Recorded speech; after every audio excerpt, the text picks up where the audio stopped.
रही बात कबीर पंथ की, तो जिस तरह हिंदू धर्म गुरुओं को अपने ही धर्म ग्रंथों का ज्ञान नहीं है, ठीक इसी तरह कबीर पंथ को मानने वालों को कबीर परमेश्वर द्वारा बताए गए सद्भक्ति मार्ग का ज्ञान नहीं है। सदगुरु रामपाल जी महाराज जी पवित्र कबीर साहिब के अध्याय कबीर बानी पृष्ठ 136 से 137 का प्रमाण देते हुए बताते हैं कि कबीर परमेश्वर के नाम से 12 नकली कबीर पंथ काल द्वारा चलाए गए हैं, जिनमें कबीर परमेश्वर द्वारा बताया गया सतमार्ग नहीं है, बल्कि 13वें पंथ यथार्थ कबीर पंथ की शुरुआत स्वयं संत रामपाल जी महाराज ने परमेश्वर कबीर जी व अपने गुरुदेव स्वामी रामदेवानंद जी महाराज के आदेश अनुसार की है, तथा संत रामपाल जी महाराज जी कबीर परमेश्वर द्वारा दिए गए यथार्थ ज्ञान को लोगों को बता रहे हैं। आरोप नंबर 5, संत रामपाल जी तत्वदर्शी संत नहीं है, क्योंकि तत्वदर्शी संत शास्त्रों का अध्ययन करके उसका स्वयं आचरण करता है और अपने शिष्य को बताता है। इसको आप तत्वदर्शी रामपाल संत रामपाल गुरु कहते हैं। उन्होंने कौन सी तत्वों का दर्शन कर लिया? हाथ गुरु होता है शास्त्रों को पढ़ करके और उसके बाद शास्त्रों का सार अपने शिष्यों को बताकर स्वयं भी अपने जीवन में आचरण करता है, फिर बताता है वो संत गुरु।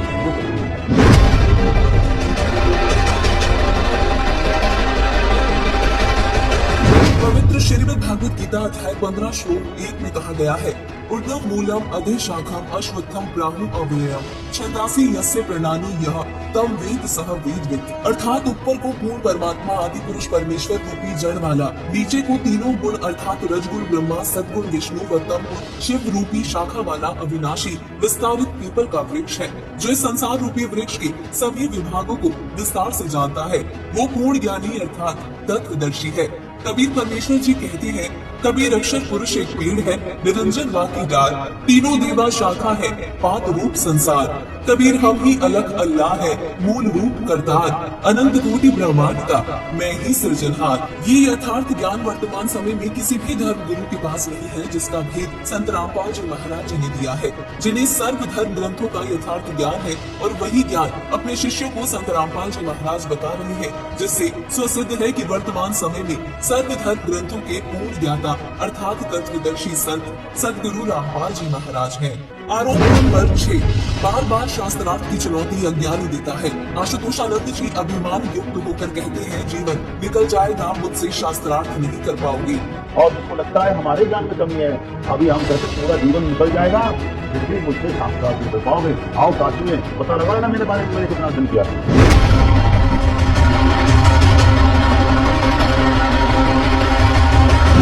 आशुतोषानंद गिरी जी की जानकारी के लिए बता दें कि संत रामपाल जी महाराज ने आज से 10 साल पहले ही पूरे विश्व के धर्म गुरुओं, शंकराचार्यों, महामंडलेश्वरों को मानव हित में ज्ञान चर्चा करने के लिए लिखित पत्रों द्वारा आमंत्रित किया था। हमने इनके पास ये पत्र भेजे थे, सभी शंकराचार्यों के चारों के पास। हमारा उद्देश्य प्रार्थना पत्र है। हमारा उद्देश्य विश्व मैत्री, समाज सुधार, आत्म उद्धार और मित्र जिज्ञासुओं को शास्त्र अनुसार निर्णायक सद्भक्ति पद्धति प्रदान करना, आध्यात्मिक ज्ञान चर्चा। सभी हिंदू धर्म के माननीय शीर्ष शंकराचार्यों व अन्य सभी आदरणीय आचार्यों से हार्दिक प्रार्थना है कि वे सतलोक आश्रम बरवाला, जिला हिसार, हरियाणा, भारत में एकत्र होकर आध्यात्मिक ज्ञान चर्चा करें, ताकि भक्त समाज को सही दिशा मिल सके। उसके लिए हमने यहाँ से इनके पास प्रार्थना भेजी थी और इन्होंने सिग्नेचर दिए हैं टी.एस. नारायण, एडमिनिस्ट्रेटर श्री श्रृंगेरी मठ एंड प्रॉपर्टीज श्रृंगेरी, इतने 16/8/2009 को। इस सर्व कार्यक्रम आध्यात्मिक ज्ञान चर्चा का सीधा प्रसारण सुप्रसिद्ध टीवी चैनलों जी जागरण, एक नंबर जी जागरण, दूसरा साधना पर 11 अक्टूबर 2009 को शाम 6 बजे से 10 बजे तक किया जाएगा।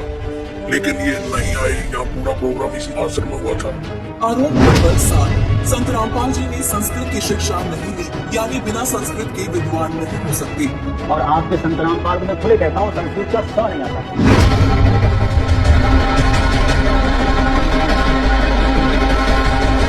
दर्शकों, भाषा का कार्य अपने विचारों को दूसरों तक पहुंचाना होता है, फिर वो संस्कृत हो या हिंदी या फिर अन्य कोई और भाषा। और रही बात विद्वान की, तो एक भाषा विशेष के ज्ञान से कोई विद्वान नहीं हो जाता, क्योंकि जिसे संस्कृत आती है और इंग्लिश नहीं आती, तो वो इंग्लिश में अविद्वान हो गया। बल्कि जो अपने सर्व धर्म ग्रंथों का यथार्थ ज्ञान जानता है, वही पूर्ण विद्वान होता है। आरोप नंबर 8, संत रामपाल जी के शिष्य उन्हें परमात्मा मानते हैं, जो कि गलत है। परमात्मा स्वयं को बताना मानव के जीवन के साथ खिलवाड़ करना है। संत रामपाल जी पूर्ण परमात्मा है। जो गुरु कहता है कि मैं परमात्मा हूँ, बाकी सब अधम आत्मा है, वास्तव में गुरु ही अधम आत्मा है, जो परमात्मा कभी नहीं हो सकता।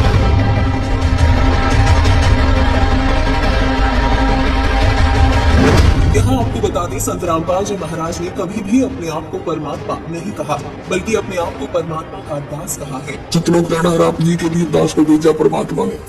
ये परमात्मा का कुत्ता है, आपके लिए भौंक रहा है। आप धनी हो, आपके लिए सारा खाड़ा हो जाए, और कुत्ते के भौंकने से जो जाग जाता है, अपना धन बचा लेता है और फिर भी गफलत करता है, उसको बहुत धन हानि हो जाती है। लेकिन उन्होंने सत्य आध्यात्मिक मार्ग बताते हुए ये अवश्य कहा है कि शिष्य को भक्ति मार्ग में अपने गुरुदेव को परमात्मा तुल्य मानना होता है, तभी भक्ति सफल होती है। कबीर गुरु गोविंद दोनों खड़े, किसके लागू पाए, बलिहारी गुरु आपने गोविंद दिया मिलाए। कबीर कबीरा हरि के रूप दे, गुरु के शरण जाए। कहे कबीर गुरु रूठते, हरि नहीं होत सहाय। कबीर गुरु बड़े गोविंद से मन में देख विचार। हरि सुमरे सो वारी है, गुरु सुमरे हुई पार। जिससे स्पष्ट है कि परमात्मा प्राप्ति के मार्ग में शिष्य को अपने गुरु को परमात्मा के तुल्य मानना पड़ता है, तभी शिष्य की भक्ति सफल होती है, जो कि शास्त्र सम्मत है। दर्शकों, इन सभी प्रमाणों से स्पष्ट है कि संत रामपाल जी महाराज जी द्वारा दिया जाने वाला ज्ञान पवित्र धर्म ग्रंथों श्रीमद् भागवत गीता, 18 पुराण, महाभारत के अनुसार है।